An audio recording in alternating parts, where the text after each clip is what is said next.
Hey guys, tonight we're going to dive into one of the strangest stories Greek mythology ever cooked up, and that-esque saying something. Picture this. You're strolling around Mount Olympus at twilight. The clouds are tinged with gold. Ambrosia smells like burnt lavender in the air, and the gods are just starting to wind down after another day of petty arguments and lightning-based pranks. But then out of the corner of your eye you see the king of the gods himself, Zeus, standing at the edge of a marble balcony, scratching his chin, deep in thought. His robe flaps in the breeze. But it's not the wind that is dramatic. Whatever idea is clearly brewing behind those spark-filled eyes. He's thinking about turning into something again. You already know this look. Last time, it was a golden shower. Before that, a bull, a very convincing bull, to be honest.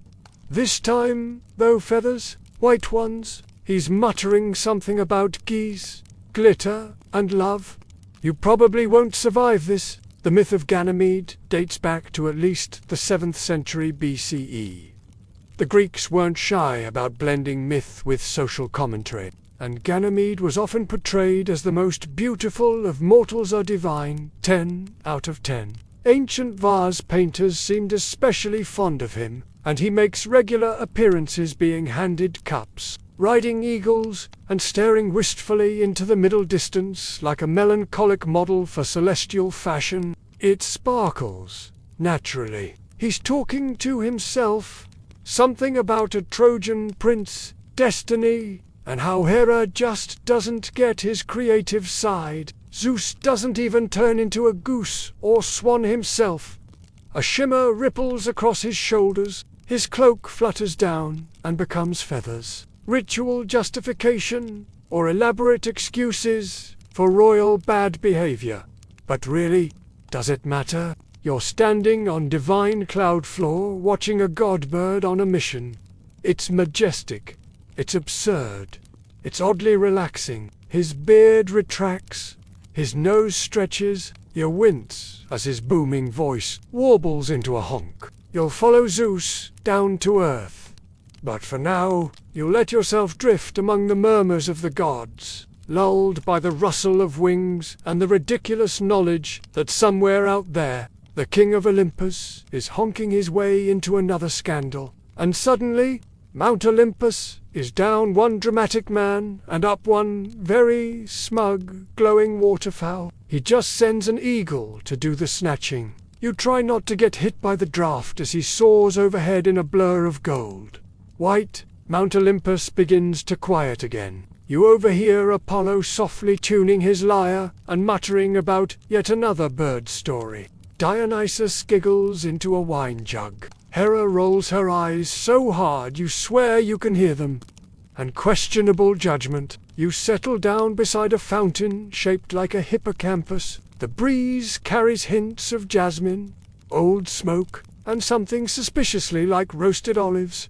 Lazy, right? But in our version, well, tonight Zeus is going full method actor. It's more like divine improv theater where the stakes are cosmic. The rules are unclear, and everybody's extremely good-looking and dangerously moody. Zeus, especially, has never met a moral boundary he couldn't flirt with or swan-dive over. You wisely choose not to ask questions. So, before you get comfortable, take a moment to like the video and subscribe, but only if you genuinely enjoy what I do here. And if you're still awake enough to type, drop your city and local time down below ID. Love to know where and when you're re-listening from. A young prince named Ganymede is walking with his sheep, totally unaware that the thunder god himself has decided today. Hobby is abduction by poultry. Now, dim the lights, maybe turn on a fan for that soft background hum, and let's ease into tonight's journey together. You walk closer. Zeus has plucked a feather from what appears to be a massive magical goose. Greek mythology isn't really built on logic. He's looking down at Earth now, past the clouds and the storms and the extremely confused eagles. to a spot near ancient Troy. Historically speaking, and here's your quirky tidbit, in some versions of the myth, the transformation begins slowly. Zeus the goose flaps his wings once and takes off. Scholars still argue whether Zeus turning into animals was just symbolic storytelling, as you watch the gleaming bird disappear into the horizon, and tomorrow, you wake with the sun brushing against your cheek, and the smell of pine needles and wet stone creeping into your nose. Olympus is far behind now. You're standing on a quiet hillside near ancient Troy, watching sheep nibble grass in a lazy, rhythmic way, and there, not far off, is Ganymede, tall, slender, and utterly unaware that his morning is about to take a very mythological turn. He's the son of Tros, king of Dardania, and whether you believe the poets or not, he's supposed to be the most beautiful boy alive. Zeus, still in his radiant goose form, is circling above like a majestic but increasingly impatient cloud ornament. He's been gliding for hours, flapping his giant wings in slow, dramatic arcs, hoping to find just the right moment for a divine swoop. But the thing is goose or naughties, nervous. This whole seduction through transformation strategy, it's worked before, sure, but there's always the risk.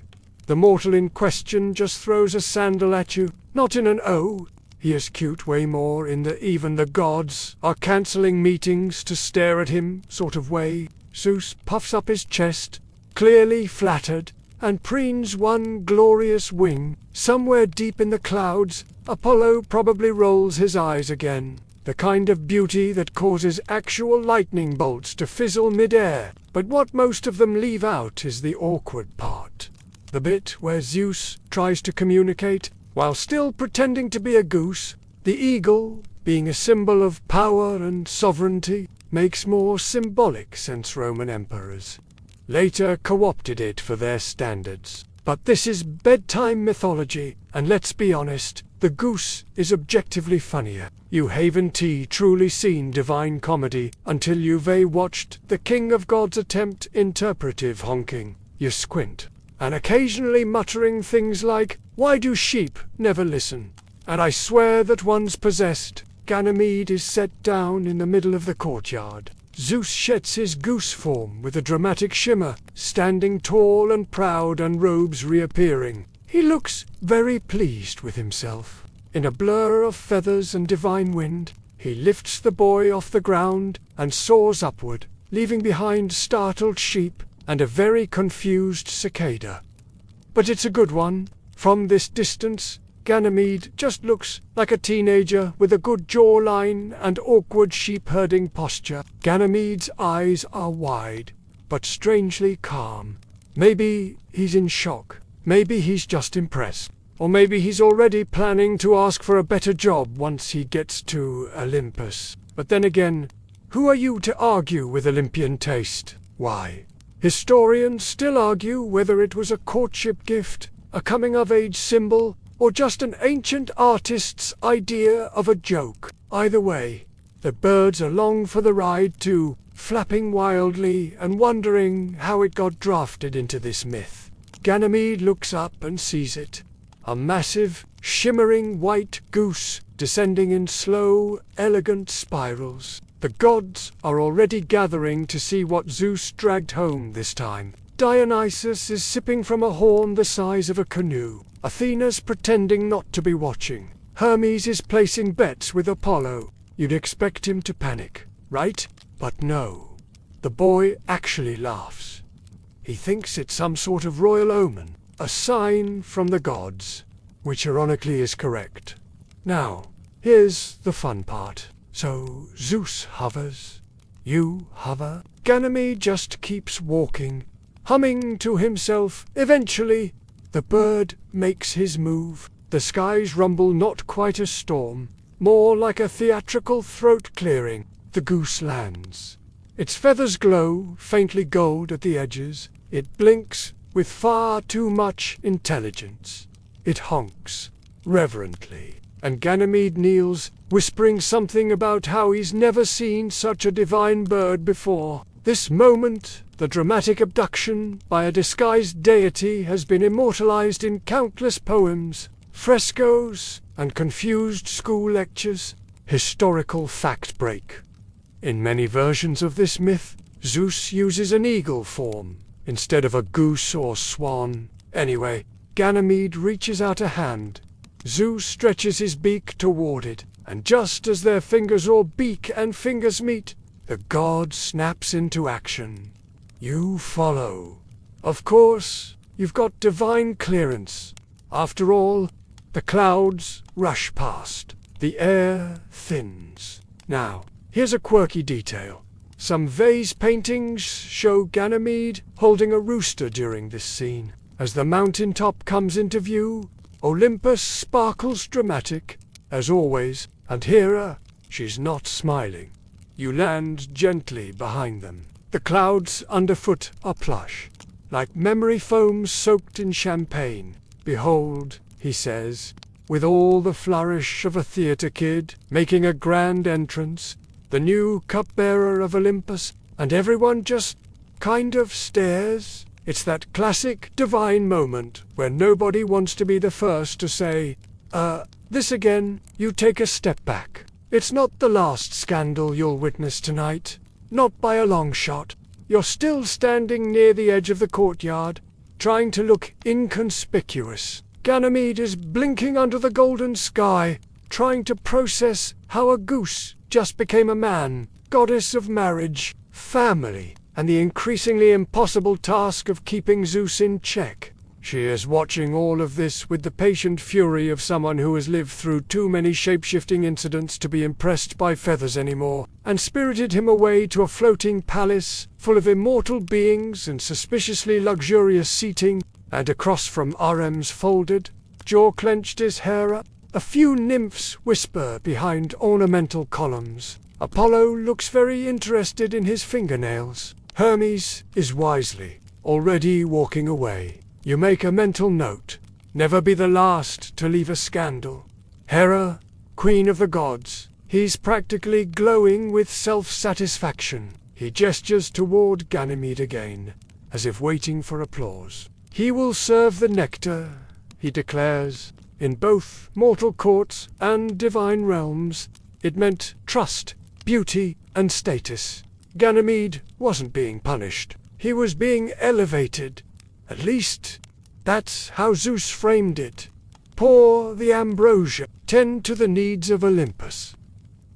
You glance around. No one's quite sure what to say. Historians still argue whether Hera's fury at Ganymede was genuine jealousy, moral indignation, or simply a queen fed up with being publicly undermined. Some myths even suggest she tried to have Ganymede sent back to Earth or turned into a star out of spite. Others say she simply ignored him and treated him like a fancy footstool. The truth, probably a chaotic mixture of all three, depending on the day.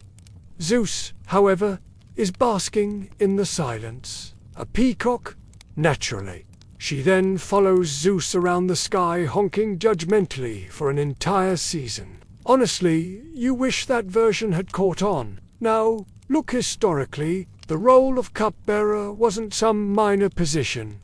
Another one, she says, too quietly. Another boy. It is all tangled affection and strange morality and an underlying discomfort that ancient authors never quite resolved. As she vanishes through an arch of jasmine and white marble, you hear her muttering something about installing background checks on all cupbearers. The gods have moved on to debating whether ambrosia tastes better warm or chilled. Somewhere out there, a new one might just be forming in Ganymede's honor, or maybe Hera's just plotting again. Either way, it's going to be a long night. Dionysus has balanced a fig on his nose. Artemis is arm-wrestling Ares with one hand while holding a lyre in the other. No one mentions the goose. But Hera knows better. Music trickles from nowhere in particular. The stars twinkle above like curious paparazzi. In some versions, he even prayed directly to Zeus, demanding justice or, moved by the mortal's love, Zeus sent a constellation in the shape of Ganymede to shine in the night sky. Others say he just sent a few immortal horses as an apology gift. You know, like you do when you accidentally goose-snap someone's child. You sip something that tastes like pomegranate and wind, and pretend you didn't just witness divine domestic tension. Ganymede is escorted to a seat beside Hebe, the previous cupbearer. WHO looks like she has been unceremoniously demoted to hostess and is pretending not to care. She steps forward. Slowly, her robe whispers along the marble, her golden sandals silent with menace. He doesn't speak much, but he moves with a kind of quiet awareness. Maybe this is all new to him. Maybe he's thinking about his father, King Tros, and the sheep grazing far below. You flinch. A few nearby dryads vanish entirely into smoke. Dearest, Zeus begins, already sensing danger. This is different. Whether it's shock, divine poise, or pure teenage confusion, you're not sure. But he doesn't speak. He just listens. Of course it is, she says sweetly. Was the swan different from the bull? Was the cloud different from the antelope? Or let me guess, was this goose full of symbolic meaning? You try to disappear behind a pillar, but it's made of pure pearl and provides zero cover. Ganymede, to his credit, is still standing calmly in the middle of it all. Head high. Here's where things get interesting. Your quirky tidbit for this round. In one extremely fringe version of the myth found on a half-damaged papyrus, Hera supposedly turns herself into a bird in retaliation, but back to Olympus. Hera narrows her eyes, then turns without another word. She walks away, her cloak snapping dramatically behind her. Zeus lets out a long, relieved exhale. He claps his hands, calls for a feast, and suddenly the air smells of baked honey and thyme. The meal begins. Gods and goddesses sprawl on silver couches. As you watch, Ganymede is taught to pour the nectar. His hands are steady. According to legend, Tros was heartbroken when his son disappeared.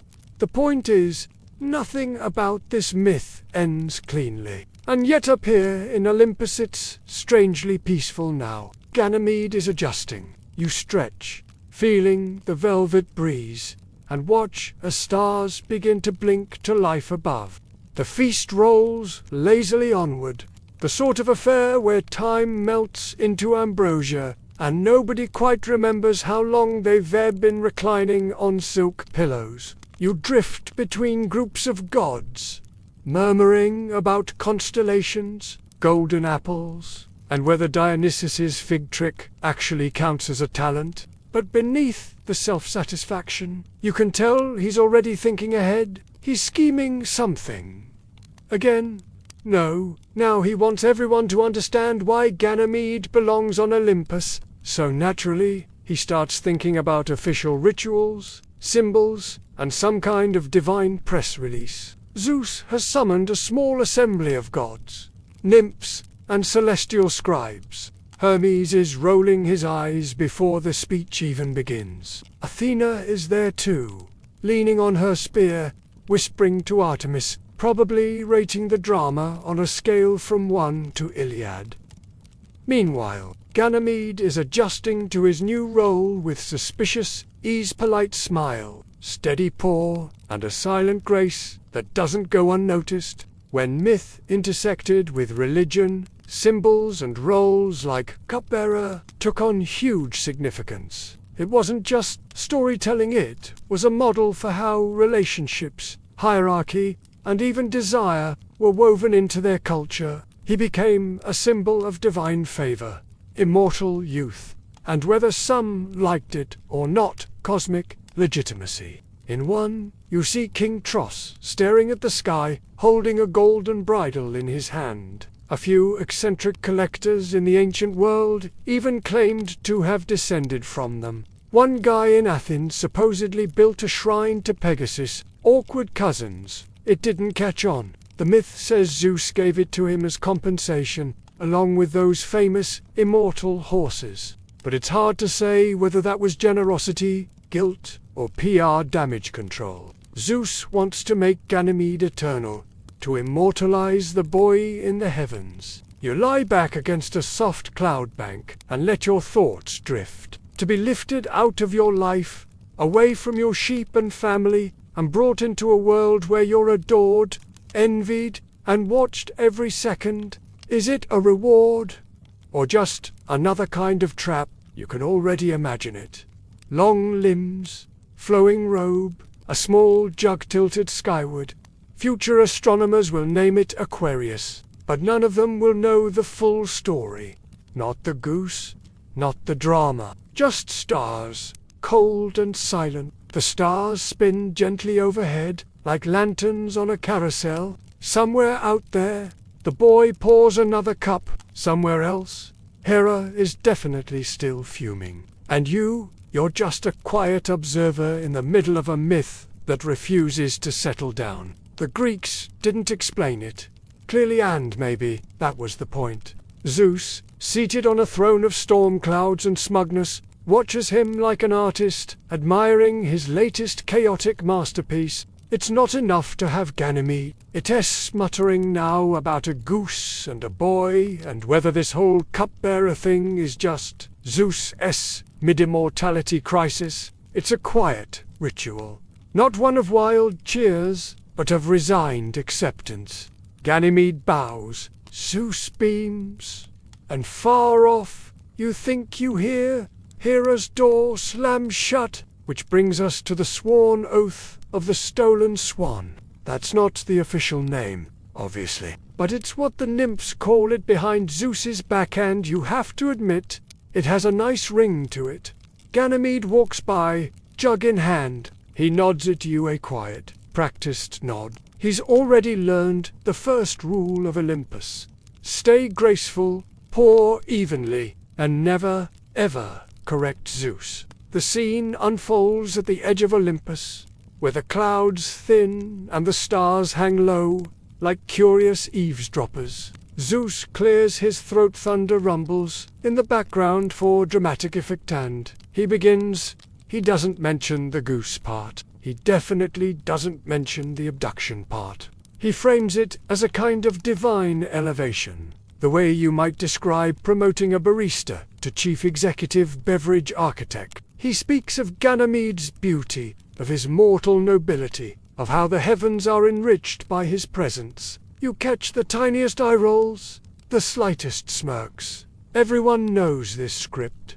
It's been performed before. It will be performed again. There's a lot of nodding. No one wants to challenge Zeus publicly. But behind the nods, your historical fact of the night. The Greeks were no strangers to ritualized honor. Back to the oath. As Zeus finishes his speech, he raises a goblet carved from starlight. He drinks. Then, one by one, the others follow. Later that evening, you stroll past the reflecting pools of Olympus. The ones that don't actually reflect anything but show weird images from distant lands. Instead, quirky tidbit. Some ancient sources claim those horses could run faster than the wind and never needed to sleep. You pass by the Fountain of Echo, which mumbles back gossip it overhears in slightly worse rhyme. You sit near the edge of the hall, where mist from the mountain rises and coats the marble like frosting. It's peaceful again. For now, somewhere in the stars above, a new constellation is being considered. Not drawn, yet just whispered into the sky. The meeting breaks up slowly. Nymphs disappear into flowers. Gods blink into the dark. What does it mean to be chosen by a god? Historians still argue whether Ganymede's myth was a tale of divine love, a metaphor for ideal youth, or a cautionary tale about power. You close your eyes. The next morning, or at least what passes for morning on Olympus, brings a kind of dreamy hush across the palace, the kind where even Apollo sings softer, where Dionysus sleeps face down on a golden chaise, and the breeze smells like fresh figs and something suspiciously like old parchment. You find yourself wandering into the dining hall again, where breakfast apparently consists of roasted olives, honey-soaked bread, and tension. Even when no one's speaking, the silence is heavy with unspoken comments, half-buried insults, and the sound of Hera buttering a scone with dangerous precision. He's getting good at this. Too good. Even Hera has stopped glaring quite so openly, although, to be fair, she's just decided to glare in complete silence now, which somehow feels worse. You sit near the back, next to a satyr who has a tattoo of a grapevine that est literally growing up his arm. Lovely new cupbearer, lovely nectar, because, of course, it's time for family breakfast. The gods don't do quiet meals. Apparently, someone in Athens just invented a new kind of pottery that tells stories when you spin it. You blink. No one else seems to notice. Ganymede, who now moves so smoothly you'd almost believe he's part of the furniture, yet you can see the thoughts behind his eyes. "Isn't it interesting," she says, "how often beauty invites trouble?" She smiles at Ganymede. It's not a kind smile. He's memorizing everyone's preferences.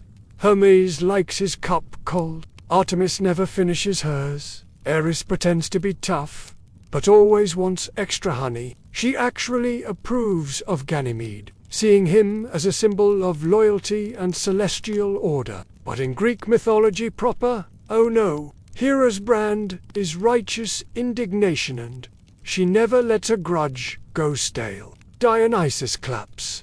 Athena frowns. Artemis mutters something about sweet tyranny. Hera goes quiet again. But the tension doesn't ease. Ganymede finishes refilling everyone's cups and vanishes down the hall, leaving a slight trail of starlight in his wake. There's Leda and the swan. There's a very tasteful depiction of Zeus as a rain cloud, seducing yet another princess. It's the one who seeks beauty who causes the harm. Dionysus perks up. "Does it tell stories about me?" he asks, already halfway through a wine jug. Something about a man made entirely of bees who will rule over butter. Ganymede stands at the edge of the table, pitcher in hand, his eyes scanning the room with the steady neutrality of someone who knows that one wrong pour could set off an immortal war. Zeus tries to keep things cheerful. "Lovely day," he booms, gesturing at the panoramic view of clouds that look like whipped cream piled above the Aegean. "Lovely goose," mutters Hermes under his breath. Not quite quietly enough. She sits down across from Ganymede and hands him a folded cloth. Inside, a list of all the gods' drink preferences and tolerances. She smiles. You float down the hall again, past the bickering gods, the endless columns, and a ceiling mural of Zeus riding a dragon-shaped cloud like it's totally normal. "Don't let them catch you guessing," she says. "Dionysus wants it to shoot fireworks. No one is asking Ganymede what he wants." You snort.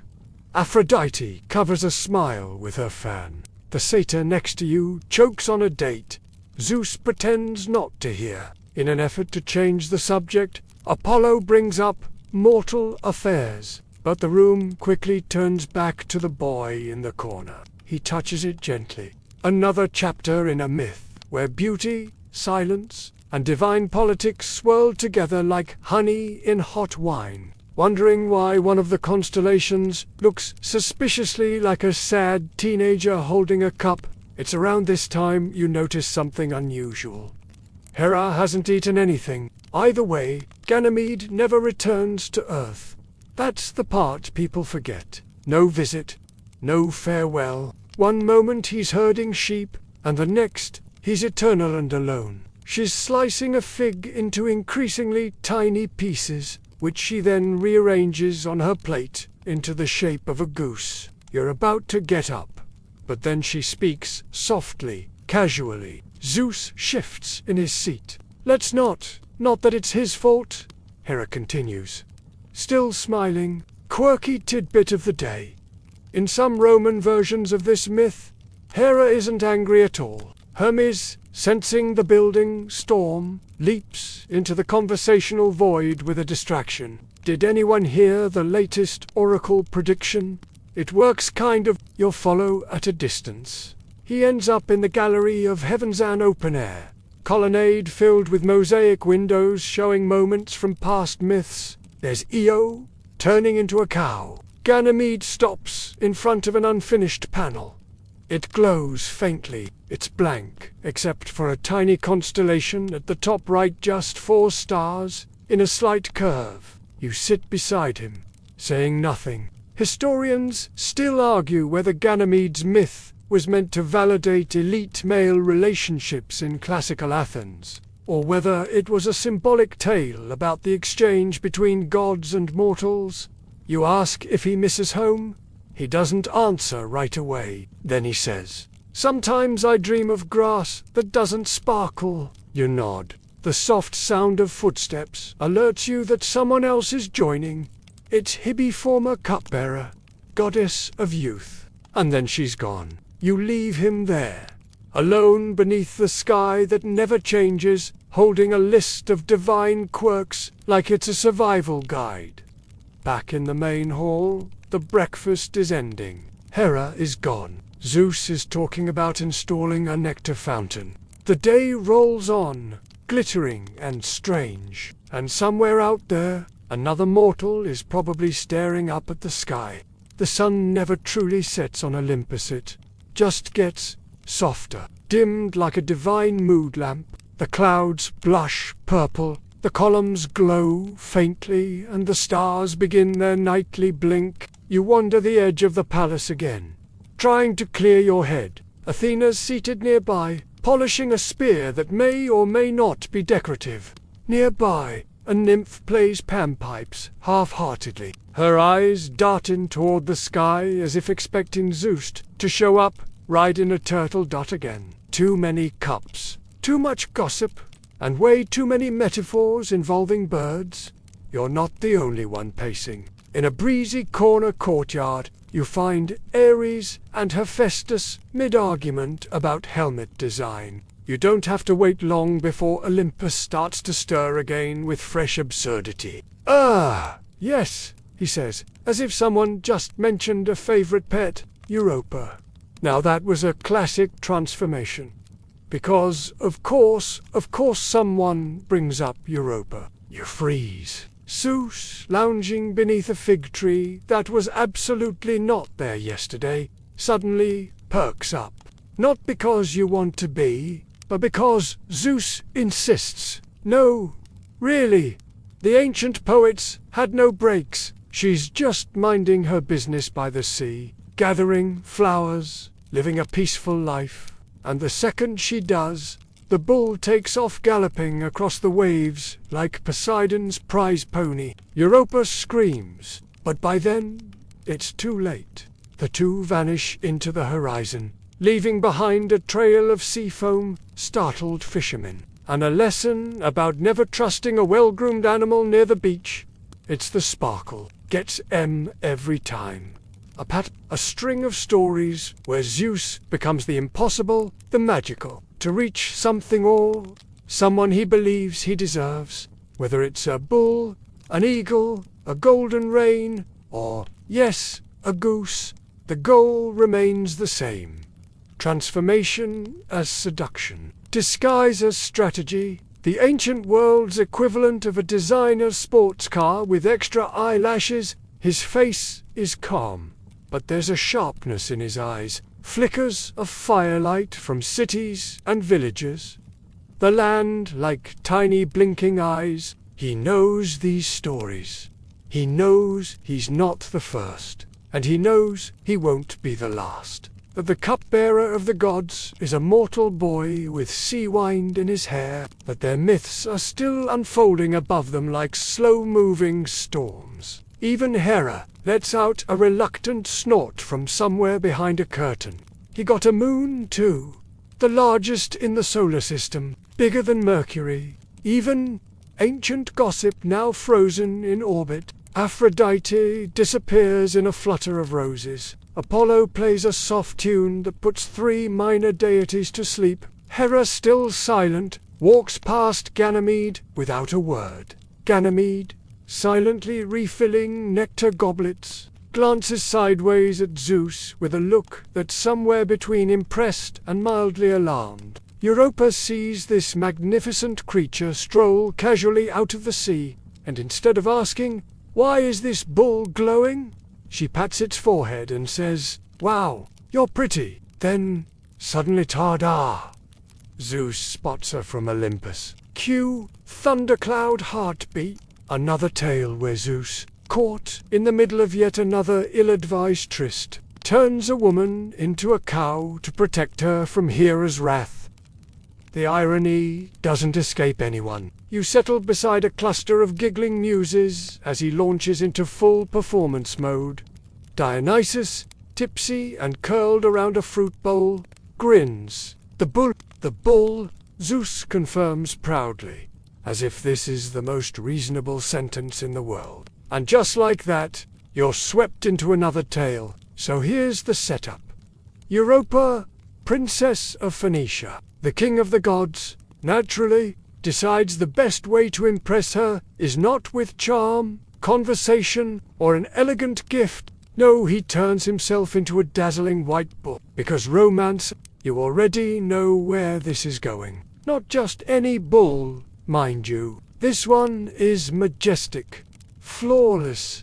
Scholars still argue whether Europa was enchanted, oblivious, or simply very open-minded when it came to livestock. Quirky myth twist. In some versions, the bull also plays music, with its hooves and smells like cinnamon. Zeus, as bull, nuzzles. Europa, she laughs. He kneels. She climbs back on Olympus. The gods are laughing. You nudge Hermes. Why do they always fall for the animal trick? He shrugs. But underneath the jokes and winged sandals, there's something else lingering. And still no one ever really stops him. Not for long. Ares brings up Io. Next, someone groan. It is starting to feel like Olympus needs a spreadsheet to keep track of all the animals and the emotional fallout. You glance at Ganymede again. He's perched beside the nectar fountain now, adjusting the flow. Later, after the tales and toasts and theatrical reenactments, the gods begin to disperse. You find yourself near the edge of the palace again, gazing out over the mortal world. The sky below is dark now. You wonder, do they know? Do any of them suspect what's happening up here? Historical footnote.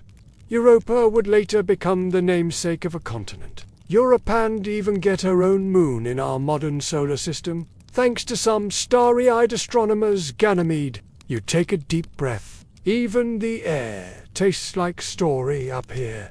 And in the distance, the Goose constellation flickers once. You swear it winks at you. You wake to the soft sound of sandals slapping marble. Hermes is pacing. Again, you follow as he zips down a hallway that seems to shift direction mid-step. The ceilings ripple like silk. A fresco of a lion blinks at you. Olympus is in one of its moods. You don't even need to ask if he's up before dawn. There's a mess somewhere that only he's fast enough or unfortunate enough to clean up. He's muttering under his breath, something about damage control and why can't he just stay a cloud like normal. The sheep have returned, oddly unharmed. A storm briefly hovered over the hills and then vanished into nothing. The shepherds whisper.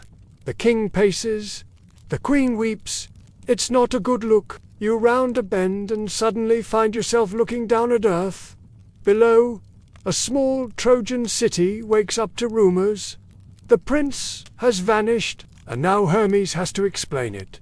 Sort of. Gods dropping in to deliver dreams, prophecies, or oddly specific advice about architecture wasn't just myth, it was built into their worldview. Dreams and visions were official business, especially if they involved lost children and glowing birds. He now pours nectar for the gods and stands among the stars. In return, accept these horses, Swift as wind, never to age, never to stumble, he does both. This is Olympus business. You don't argue with the sandals that have wings. They neigh softly. One of them blinks, and you swear it's glowing. The mortal world smells like smoke, wet stone, and breakfast stew. He doesn't knock, he just appears right in front of King Tros, who's mid-argument with his advisors. He offers a tight nod, pockets a small amphora as ambassadorial compensation. The horses are already being stabled. The scroll is being enshrined.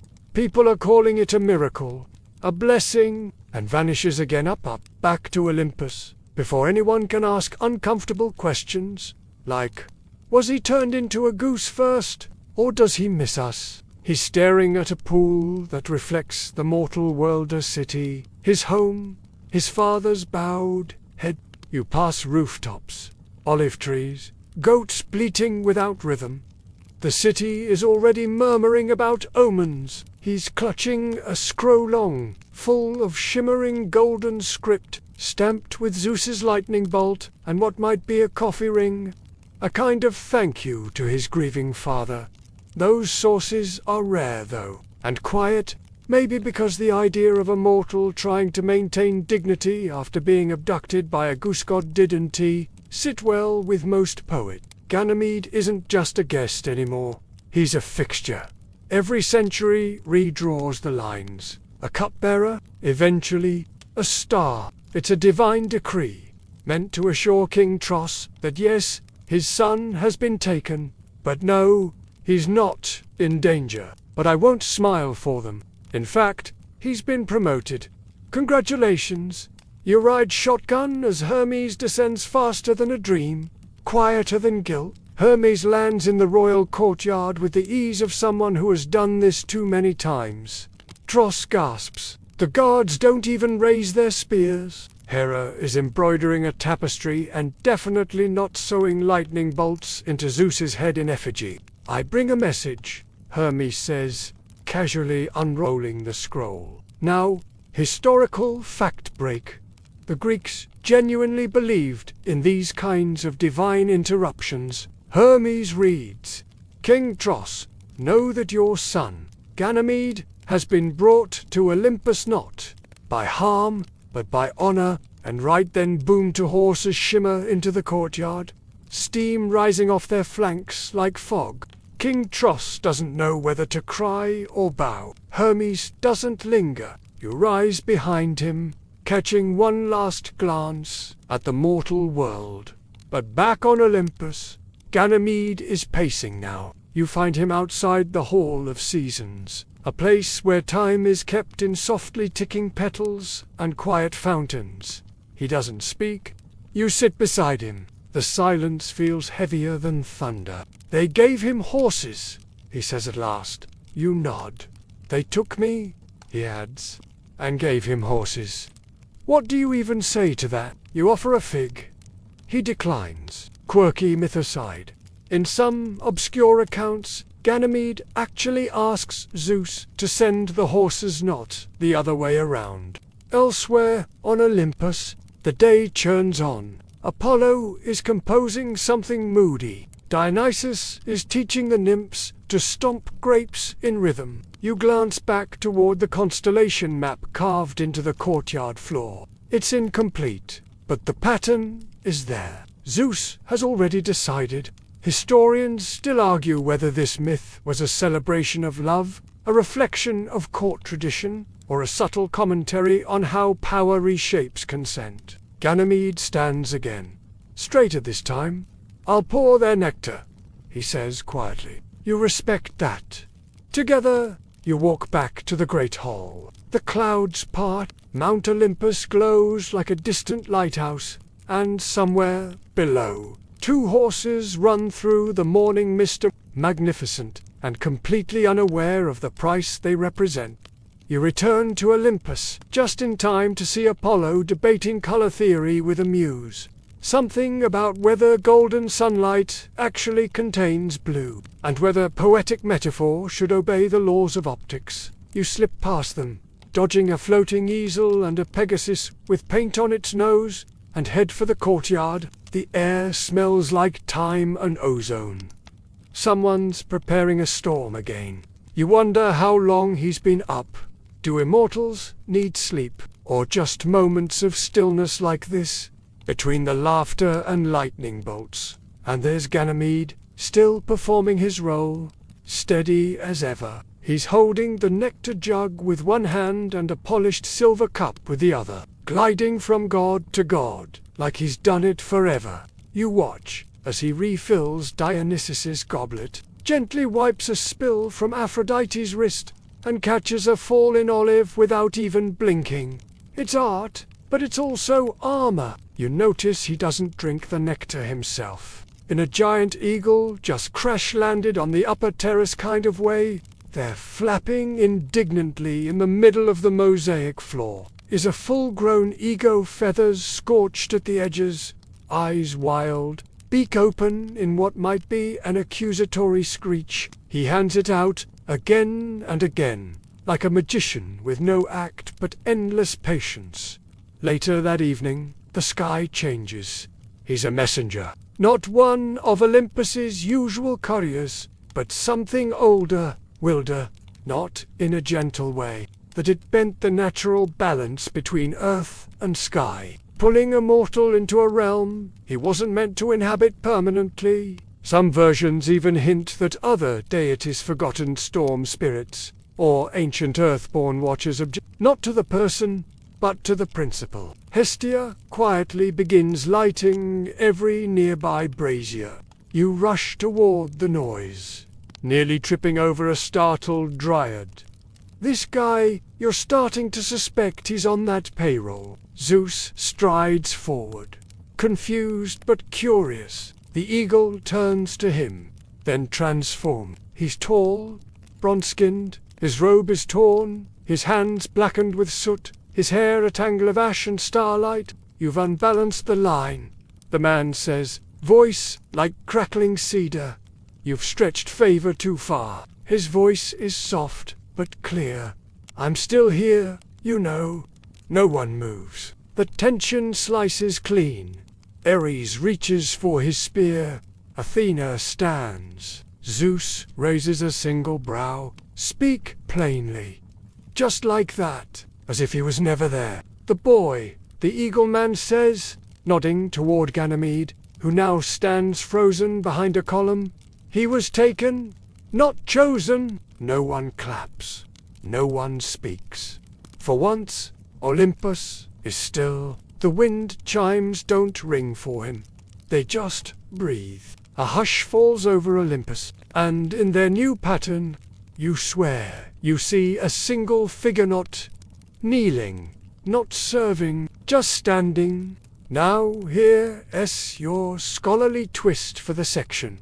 In some ancient fragment, rare and often disputed, there are whispers that Ganymede's abduction disrupted more than just mortal peace. The difference between being lifted up and being dragged upward, and tonight, one of them has shown up.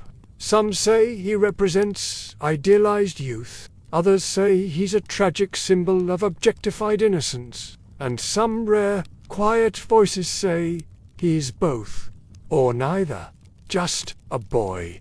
Just a moment. Just a cup poured 1,000 times without thanks. Quirky aside, there is a half-mythical creature called the ornithognomon, literally bird judge, who was believed to fly between the domains of gods and mortals, keeping track of stolen fates. Zeus frowns.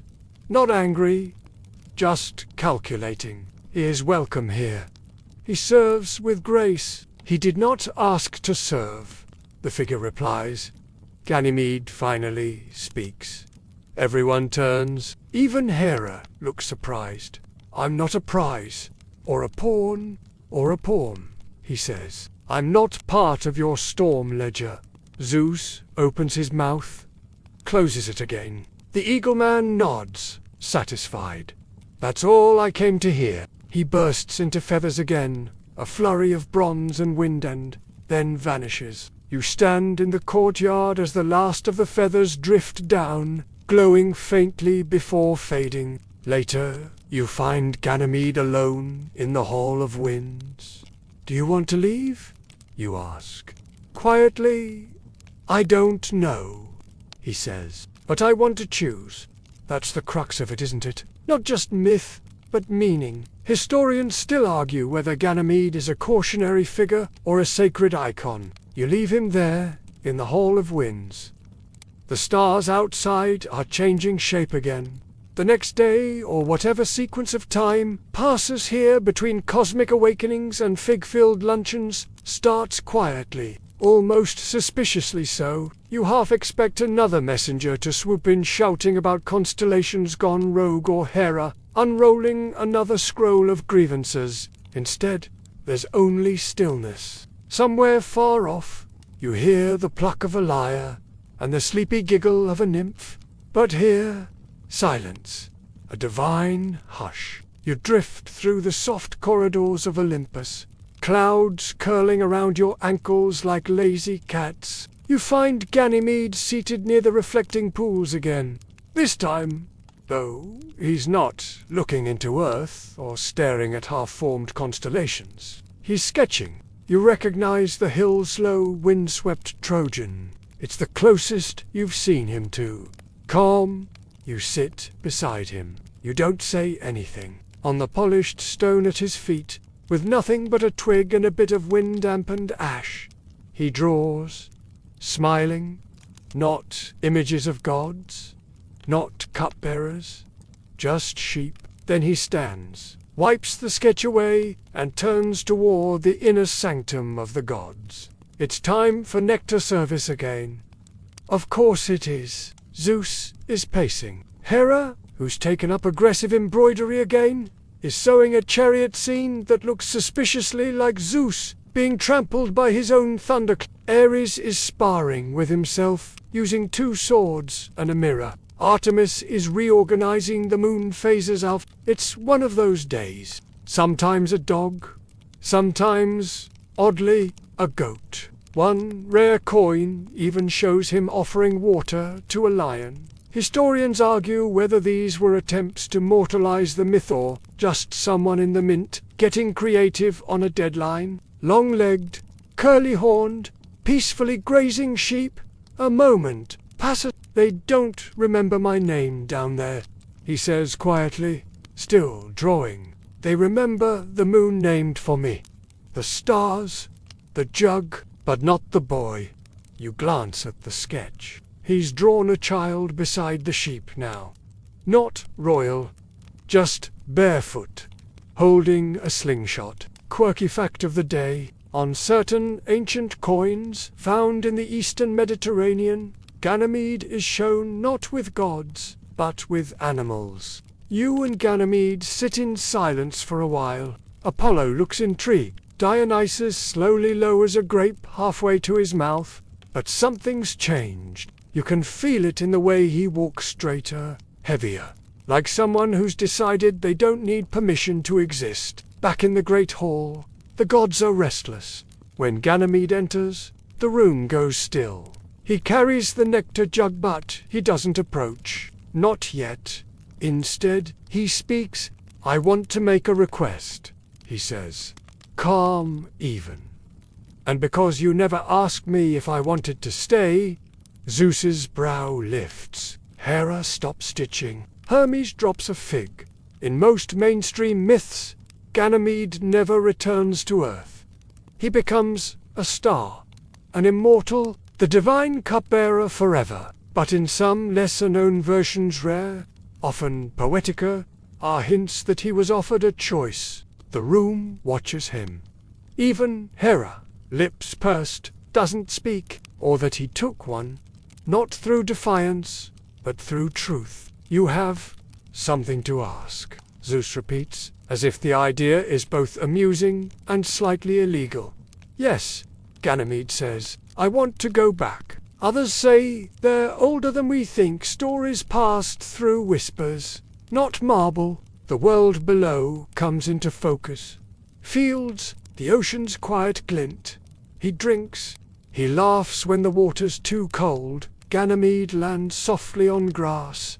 No crowd to greet him, no chariots of fire, just air, just soil, just space to be, not actual thunder, just the kind that echoes through silence. Athena tilts her head. Zeus stares at the boy. Back to earth, he asks, slowly. Back to sheep and wind and dirt. Yes. Why? Ganymede's voice doesn't waver. Because I didn't ask to be here. It lands harder than lightning. Now, here's where things get complicated. Historians still debate whether these alternate endings were symbolic or hopeful rewrites. Some argue they were late inventions to reflect changing values. Zeus doesn't answer right away. Then, finally, Zeus sighs. Very well, he says, like someone relenting to a storm. But not forever. Ganymede nods. Just long enough to walk barefoot again? Zeus waves a hand. The air ripples. A soft path opens, a cloud descending through the firmament, leading downward like a staircase of breath. Ganymede doesn't take the nectar jug. He leaves it behind. As he steps onto the first cloud step, you hear Apollo whisper, "Will he remember?"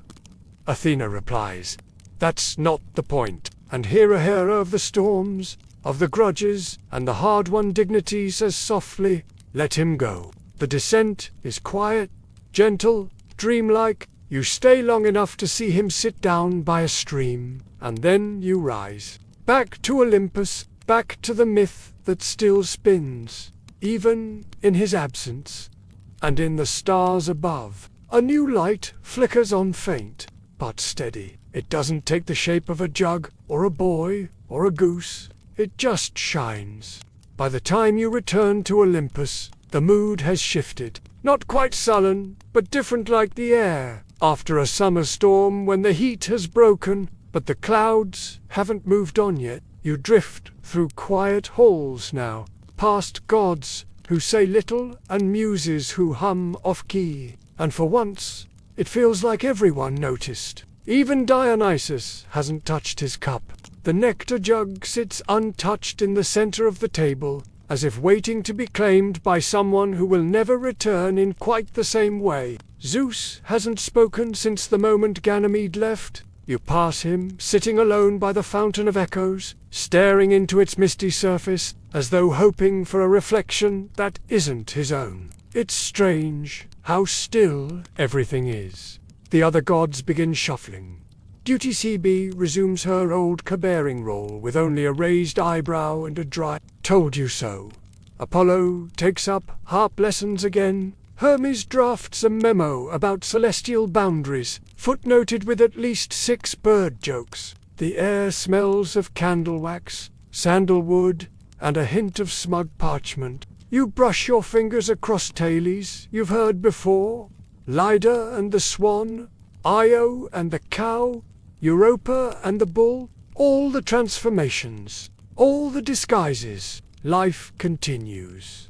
But now it feels more aware of itself, as if the very architecture of Olympus has been reminded that not all stories are meant to be owned. You take a walk down to the archives on endless vault of scrolls, stars, and suspended memories. There, in a corner, you find Ganymede's scroll. Not epic declarations, just mundane comments like "I was here," or "this bread was dry," or "don't trust the man with 3 dogs." Historians still debate if such scrolls are the earliest form of memoir, or just bored teenagers with access to wet plaster. Just a boy, seated on a low stone, barefoot, one hand resting beside a cup, the other reaching toward a bird. You can't tell if he's about to catch it or set it free.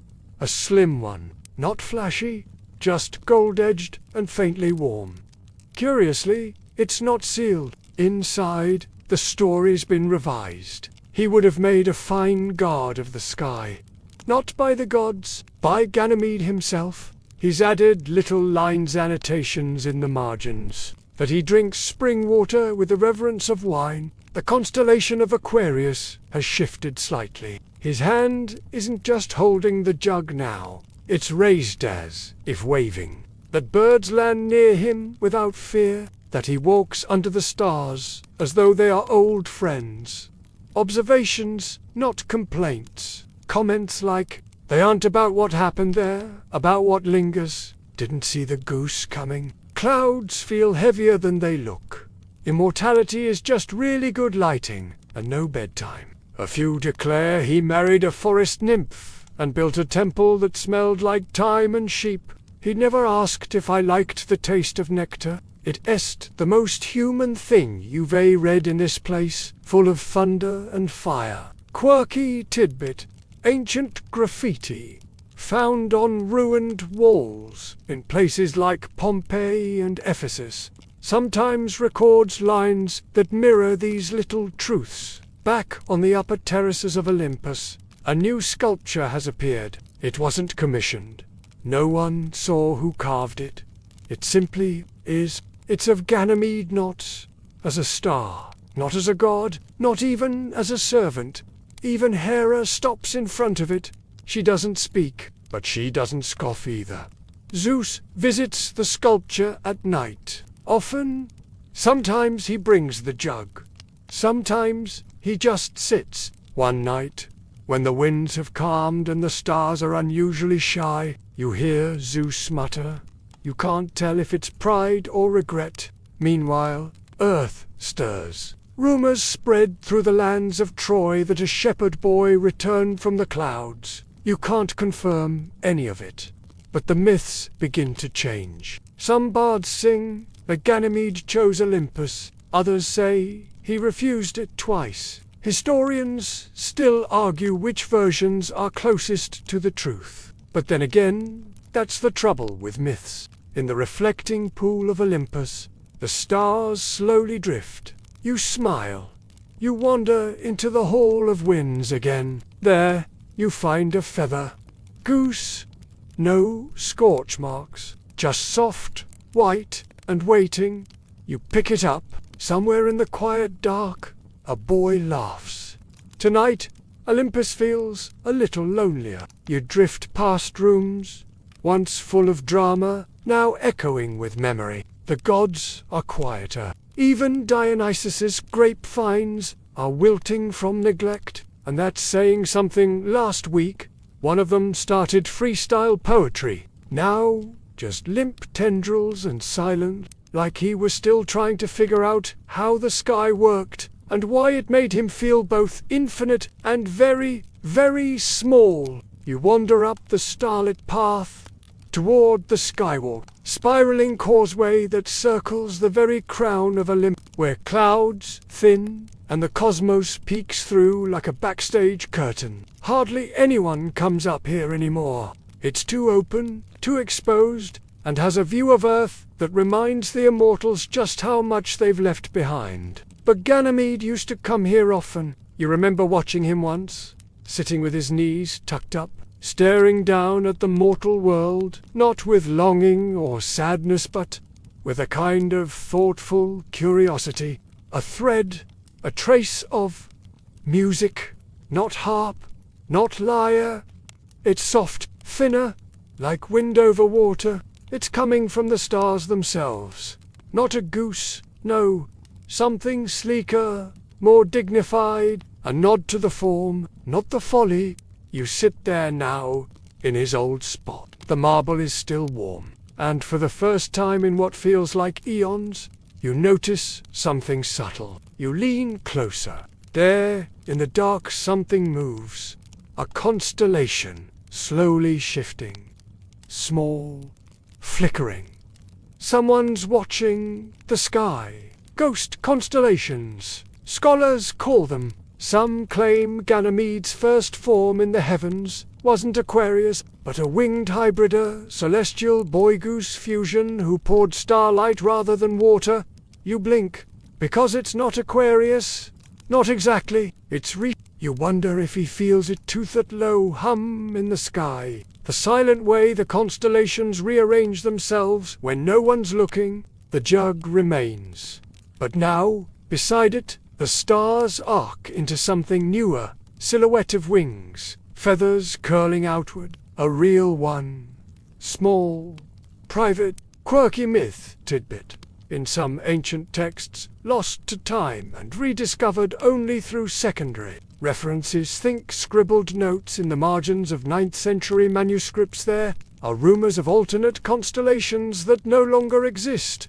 Ridiculous, probably. But you've seen Stranger for a moment.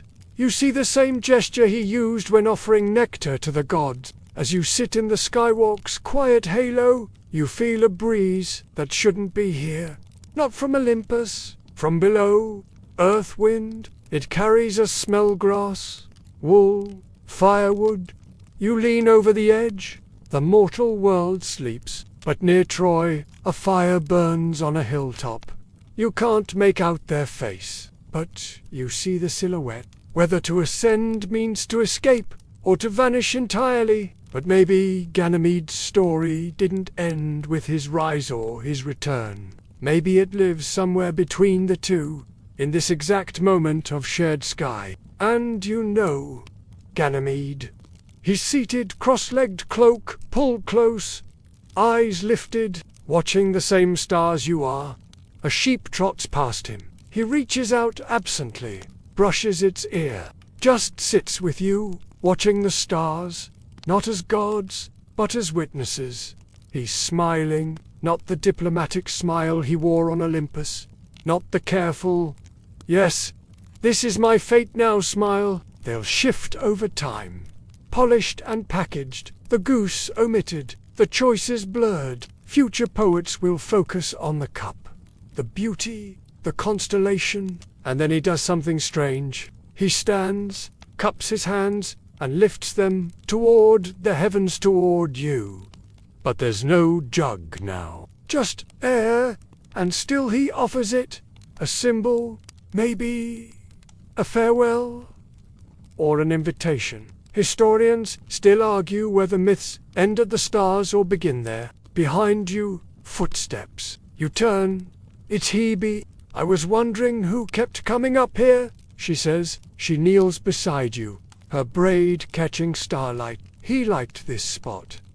You nod. She doesn't say much else. "Eventually," she adds, "they'll rewrite it all. You know what she means. The myth, the memory, the meanings. Not the boy who wanted to go home, but not all stories vanish. Some echo, quietly, like that music from the stars." You leave the skywalk just before the stars begin to blur, drifting down into Olympus proper like a leaf caught on a breeze. The palace is mostly asleep now, or at least pretending to be. Gods don't really need rest, but even they understand the weight of too many days strung together without pause. This is Olympus, where marble has opinions and occasionally passive-aggressive commentary. The statues are older than most of the gods, and they've seen everything. Tonight, they're murmuring about Ganymede, not in mockery, not in judgment, just observation, soft, like wind rustling through stone. Down in the Garden of Seasons, the statues are whispering. Yes, whispering. "Don't worry, you're not dreaming. He changed the pattern," says one carved dryad, her mossy fingers tangled in ivy. "The grass glows faintly beneath your feet, golden with whatever magic keeps this place alive. You're not headed anywhere specific, just walking, thinking." Or maybe he reminded them there is no pattern, replies a fawn, cracked at the base but still grinning. He joins you, hands in pockets, wings twitching at his ankles. You slip past them. As you pass through the courtyard of forms, you hear footsteps behind you. Light, unhurried. You turn and it's Hermes. Of course, it's Hermes. He looks, well, amused, but also unusually serious, which is unsettling when it comes from a god who once bet a satyr his sandals that he could juggle thunderbolts. "Lovely night for a myth meltdown," he says. The scent of figs drifts on the breeze again. followed by the faint hum of someone, probably Apollo, practicing scales with the enthusiasm of a bored cat. You know, he shook this place more than any war, and he didn't even yell. That's impressive. You smile despite yourself. He falls into step beside you, glancing up at the star-stitched sky. But it sticks with you. You catch it. It's surprisingly light, empty, but not in a sad way. Like it's been released from duty. He plucks a glowing fruit, takes a bite, and tosses you the core. It bursts into silver moths that drift upward wordlessly. A being who transcended both mortality and divinity to claim his own liminal path. Maybe, if he wants. Or maybe he'll stay down there, build something real. Fall in love. Get bored. Invent butter. Who knows? Some whispered prayers called him the Skywalker, neither bound to Earth nor chained to Olymp. A mythic middle finger to eternal expectations. You nod. Hermes tosses a small object your way. It's Ganymede's old cup. The one he stopped using once he asked to leave. They were expecting him to become a symbol, Hermes adds. Instead, he became a reminder. You tilt your head. Of what? No seats. Just silence. Once, the gods held contests here. Oracles performed. Stars were named. He shrugs. That consent is louder than thunder. That beauty isn't gratitude. That even mortals can say no to immortality. There's a long pause as you walk through the starlit arches. Then Hermes says something you didn't expect. I think he was the only one here who was free. It's a strange thing to hear from the god of travel and trickery, who can go anywhere, be anything, and bend rules like pipe cleaners. Quirky historical nugget. In some Alexandrian mystery cults, Ganymede became a figure not of servitude or youth, but of escape. You and Hermes stop beneath a tree that blossoms year. Do you think he'll come back? You ask. Hermes tilts his head. The idea of Ganymede inventing butter makes you snort. Hermes smiles and disappears just like that, leaving a trail of sandal prints in the air. You're alone again.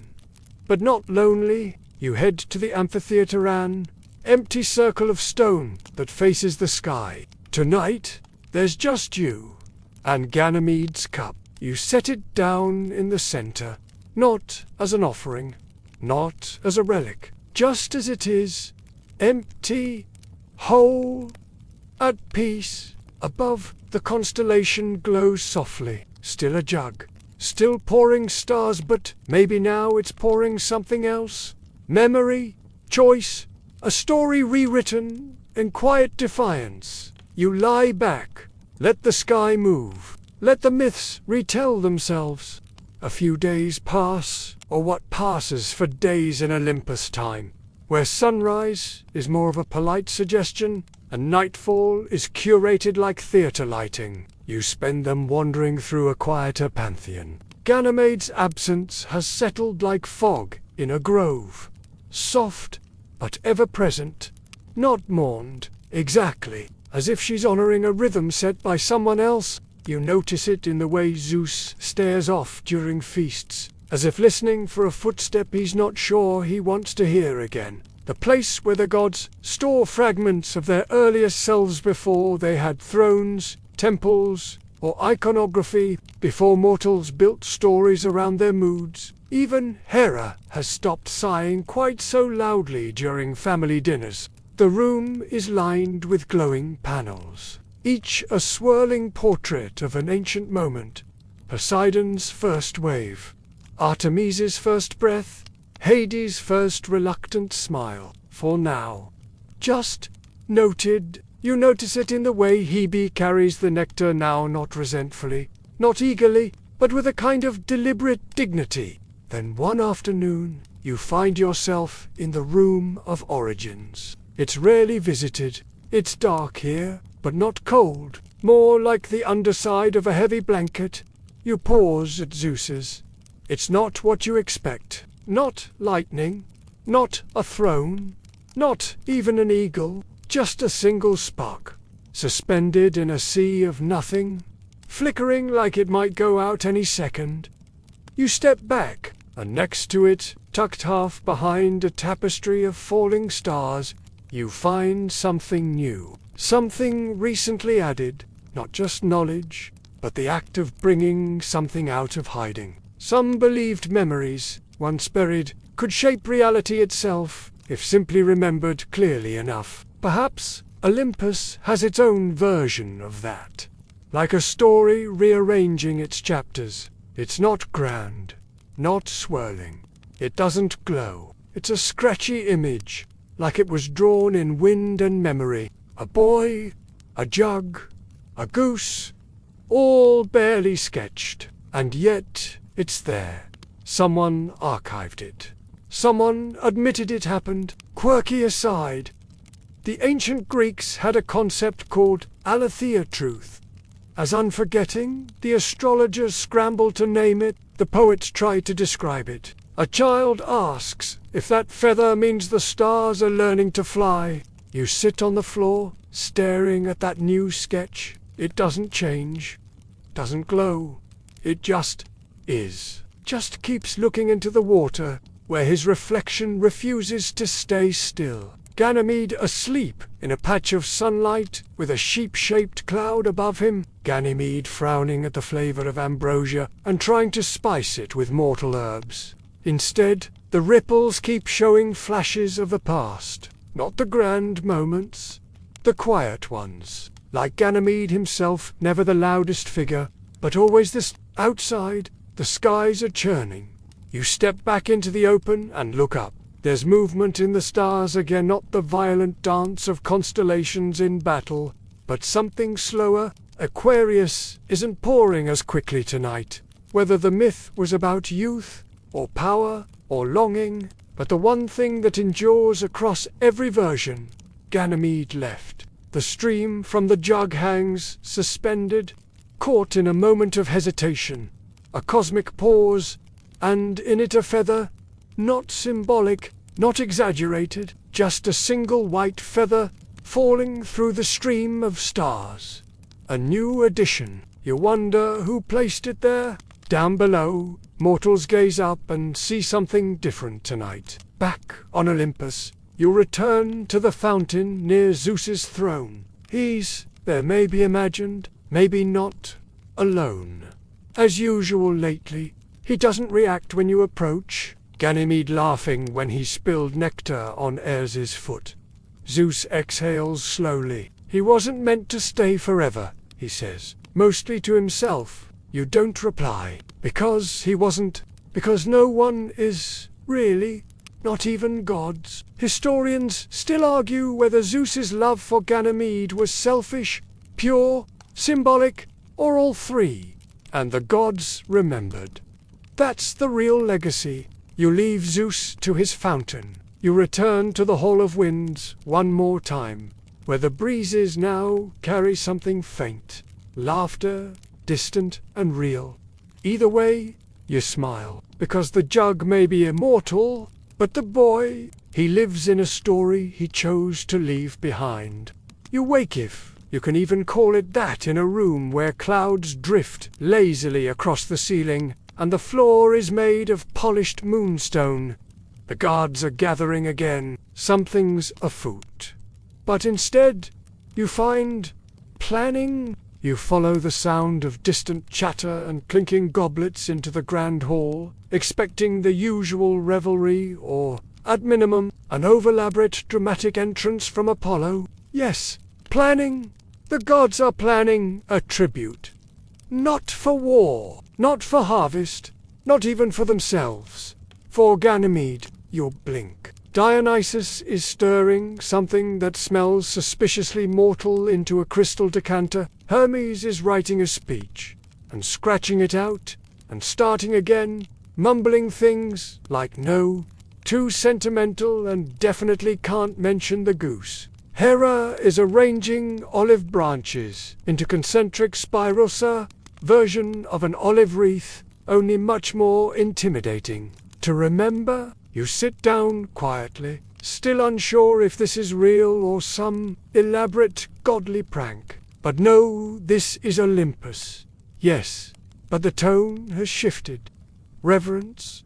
Yes, but also something gentler. They're making a festival. Caught in crystal, it floats in midair above the altar. Perfect, heavy, eternal. Ares agrees to keep his battle hymns quiet for the day. Artemis releases a glowing doe into the clouds as a celestial beacon. Even Hades sends a rare obsidian flower tied with a silver thread. Dionysus sings a melody that sounds like wind through pine needles. Apollo, in a shocking display of restraint, plays a lullaby on his lyre and doesn't even show off once. Down on earth, somewhere east of Troy, perhaps, or wandering mythless hills. But it doesn't matter. The whole thing is meant to be symbolic. Ganymede's not expected to attend. In fact, no one's entirely sure where he is. But this doesn't feel like mourning. It feels like maturity. They're doing this for them, really. The festival fades, not in cheers, but in even celebration can be quiet. Even legends can honor a boundary. The preparations unfold in dreamy detail. And Zeus, he contributes a single raindrop. But true? Just one. Some fringe historians speculate that fragments of Ganymede's story were once whispered during these rites, not publicly, but as private toasts among those who remembered the sky's softer side. You get the sense that it means more than thunder ever did. Quirky detail of the day. There was in fact a festival in ancient Athens called the Decet, meant to honor Zeus as savior, though its specifics have mostly been lost. A boy holding nothing, just standing. That's all, and it's enough. That night, the gods gather. They wear no crowns. They bring no demands. They simply sit. And for the first time in recorded mythological memory, they listen. Hermes reads a story from a scroll that Ganymede once doodled in. The stars shimmer in sync, and from Earth, a few stargazers see something strange. Not a comet, not a planet. A glow, soft, feather-shaped. Historians still argue whether myths can mourn, whether the gods ever truly feel in a way mortals understand. A strange word to apply to immortals. You walk among them as the sky darkens, and as you leave the grand hall, you glance back at the raindrop, still hovering in air. It reflects a constellation. Not Aquarius. Not anymore. The next morning, or perhaps just the next moment in this endlessly spiraling dream, you find yourself where you first began. On the edge of Olympus, where the clouds thin, and the sky stretches so wide it swallows all sound. You're alone, or at least you think so, until a shape moves nearby. Not a god, it's a bird. A simple, slender, silvery goose, pecking curiously at the hem of your cloak. You both pause. It blinks. You blink. Then, with all the dignity of a retired trickster, it waddles off into the fog, leaving a single feather behind. Of course it does. You'll pick it up. It's soft, real, and it makes you laugh. It's strange, isn't it, how everything started with a goose? All that drama, all that transformation. Yet now, after storms and stars and immortal debates, you're holding this single feather and feeling more settled than you have in hours. You walk slowly, retracing your steps through Olympus, not because you're expected anywhere, but because saying goodbye takes time, even in myth. You pass the Hall of Winds. The breezes feel lighter now. You pass Hebe in the courtyard. She raises her cup in greeting but says nothing. Her eyes are kind. No one's erased it. No one's polished it into grandeur. It just stays. Quiet and honest. You pass the Room of Origins again. And that scratchy little sketch boy jug Goose's still there. Somewhere above, You hear Apollo's lyre, a soft, familiar tune. The stars pulse around you, no longer in rigid constellations, but free-floating threads, shimmering stories told, not through lines, but through pauses. Ganymede's tune, you wander up the same skywalk you and he once shared. You look out over Earth. You can't see him, but you feel him. Maybe he's chasing sheep again. Maybe he's walking barefoot in the grass, feeling it for real this time. Not through golden marble dreams. Maybe he's doing absolutely nothing at all.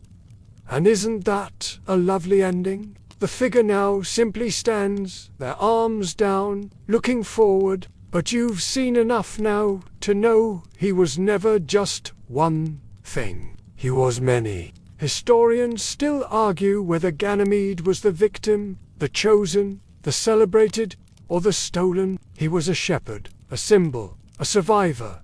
He was a boy who flew without flapping his arms. And now, as you look up at the stars, you see it one final shift. Aquarius, still, the water no longer pours. Free, you let the feather go. The marble beneath you warms just enough to lull your limbs into stillness.